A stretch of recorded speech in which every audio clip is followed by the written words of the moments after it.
Bonjour à tous, alors nous allons regarder aujourd'hui comment mettre à jour MMSSTV vers la nouvelle version dont le nom est Ionic. C'est une version que nos amis espagnols ont mis en place et entre autres Eugenio, EA1IMW qui nous propose cette nouvelle version un peu plus moderne de MMSSTV. Alors, pour installer cette application, que vous ayez MMSSTV sur le PC ou pas, ce sera la même façon de procéder. Sur ce PC, MMSSTV est déjà installé, on l'a ici à droite, l'ancienne version. Donc on va sur le site web du groupe Radio Galena. Je vous mettrai le lien dans le tuto texte qui accompagne cette vidéo. Et je vous invite à lire le texte, hein. Vous faites un clic droit, traduire en français, ça vous permet d'avoir le texte en français, et de comprendre à peu près de quoi il s'agit. C'est pas un texte très long, et les informations ne sont pas inintéressantes. Ensuite, je clique sur télécharger MMSSTV 1.13 Ionic, qui est ici. Mon fichier se télécharge, je l'ai ici, je l'ai fait avant le tuto, histoire de gagner un petit peu de temps. Une fois que j'ai mon fichier ici, je le dépose sur mon bureau, donc glisser-déposer, et une fois qu'il est sur mon bureau, c'est un fichier zippé, je l'ouvre. Donc double-clic sur le fichier, et ici j'ai le fichier l'exécutable. Donc je double-clique sur mon exécutable pour le lancer. Forcément Windows fait de la résistance, donc on va exécuter quand même. Ça c'est habituel hein, quand on installe une application. Là on est sur Windows 10. Oui, je veux installer, donc j'insiste. Et à partir de là, l'installation va pouvoir démarrer. Je clique sur accepter les conditions. On est en espagnol, hein, mais enfin c'est toujours présenté de la même façon. Ensuite, je continue. Là, il me demande si je veux créer un icône de bureau. Donc oui, je veux créer un icône de bureau. Je continue et je lance l'installation.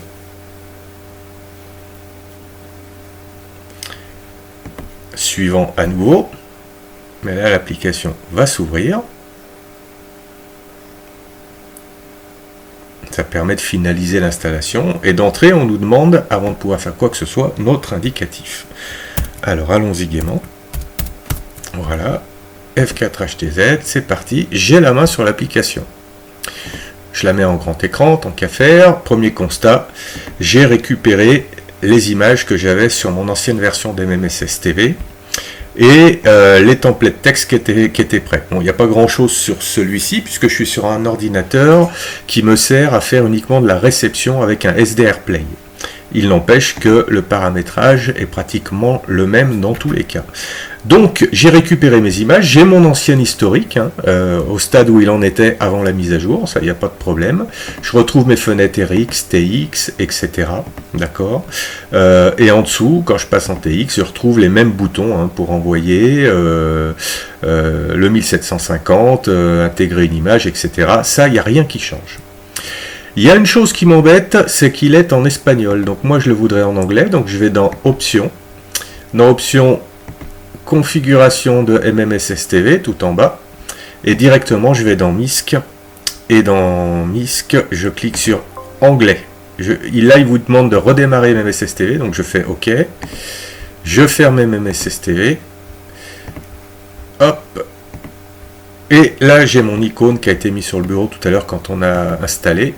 Je clique dessus, je relance MMSSTV.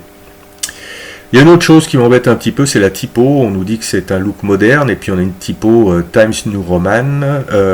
Moi, ça ne me va pas des masses. Donc, je retourne dans Options, dans Setup MMSSTV et toujours dans MISC. Là, je remplace Times New Roman par Arial. Voilà. OK.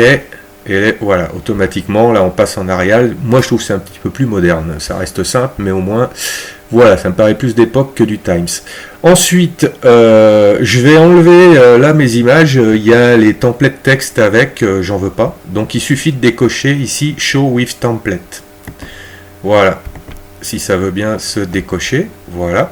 Donc là, j'ai plus mes templates texte sur mes images. Je me retrouve un petit peu comme j'étais avant. Configuration. Il n'y a pas grand chose à faire, hein, vous verrez. vous allez dans MMSSTV, le setup toujours. RX, je ne change rien, je le garde tel quel. TX, je vais rester sur None puisque je ne fais que de la réception, je n'ai pas besoin de contrôler un récepteur. Donc, moi ça reste sur None. Vous, il faudra choisir le port COM qui correspond au TX que vous utilisez et au driver de ce TX. Une fois que vous avez sélectionné votre port COM, vous restez comme ça, vous changez rien d'autre. Et ici dans MISC, il faut choisir la carte son. Alors vous, ce sera une carte son pour le in et le out audio codec, hein, forcément. Moi, comme c'est du virtuel, que c'est SDR Play et MMSSTV qui vont fonctionner ensemble, tout se passe sur l'ordinateur. Donc je vais prendre des câbles virtuels que j'avais préalablement installés. Et je fais OK. Et mon MMSSTV est paramétré, prêt à fonctionner. Voilà, j'espère que ce petit tuto vous aura aidé. Sachez que ce qu'on vient de faire, c'est valable pour une première installation, comme pour une mise à jour de MMSSTV. Et là, si je referme, je constate que j'ai mon nouveau Ionic et j'ai toujours mon logo de MMSSTV ancienne version. Si ça vous amuse, vous pouvez toujours retourner sur votre ancienne version d'MMSSTV. Voilà, bon, il vous dit qu'il ne trouve pas le port COM, c'est normal, parce que là, il n'est pas paramétré, il va être a priori par défaut. Attendez, on va aller voir si ça navigue, ce qu'on a fait tout à l'heure. TX, None, MISC. Oui, il a bien gardé les réglages qu'on avait fait tout à l'heure. Donc, dans l'ancienne version, comme dans la nouvelle, les réglages que vous faites naviguent. Voilà, de l'une à l'autre. Bon, perso, moi, l'ancienne version, vous voyez, ce que je vais faire, c'est que c'est simple. Tac, tac, tac. Attendez, c'est pas ça. Je voudrais un clic droit là-dessus, s'il vous plaît. Voilà, j'ai enlevé mon raccourci, j'en ai plus besoin. Je vais désormais fonctionner avec Ionic. Bon décodage à vous!